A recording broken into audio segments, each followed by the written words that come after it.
Почитуван колега Исмаили, мора да признам дека ова интерпелација поднесена од Алијанса на албанците Алтернатива, а поддржана од ВМРО-ДПМН, на прв печаток е, според мене, ефтин политички трик со тенденција за напад и лична дискредитација на човек кој што од ден во ден апси и става во затвор криминалец по криминалец.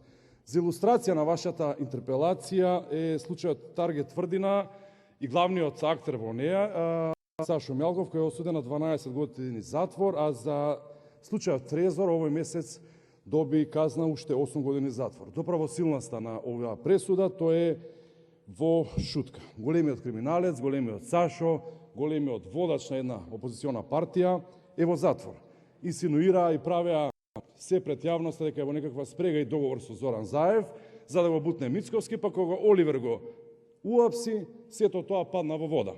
Јас знам дека опозицијските пратеници од ВМРО-ДПМН, тука вас ви случувам дека најдобриот период за нив беше 2006-2016 година, кога еден човек и една партија беа и кадија и судија, и знам дека денеска очекував ќе прават ваков театар, се со цел да не може да ги соочат аргументите и фактите.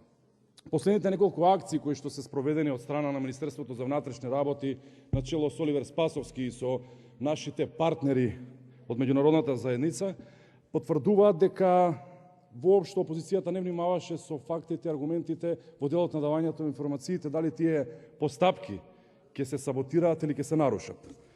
Почитуван колега Исмаили, успешното работење на Оливер Спасовски е препознаено од страна и на граѓаните и од страна на јавноста. За потврда, она што го зборувам, ќе истакнам само неколку информации за работата на МВР.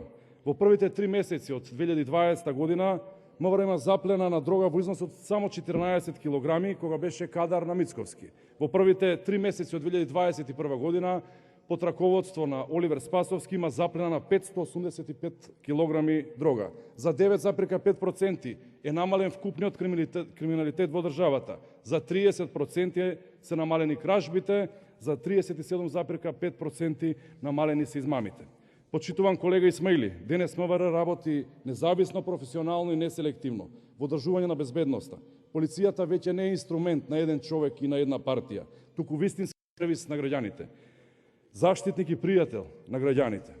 За крај, почитуван колега и колеги кои што сте во салата, поднесувачи на интерпелацијата и поддржувачи кои што пиете кафе во вашите канцеларии, сакам да ве прашам, дали вашиот проблем е што полицијата апси наркодилери, разбойници од секаков вид на криминалци? Дали е вашиот проблем што се апсат припадници на полицијата доколку се утврди дека некој го прекршил законот? Дали вашиот проблем е опремената полиција со повисоки плати?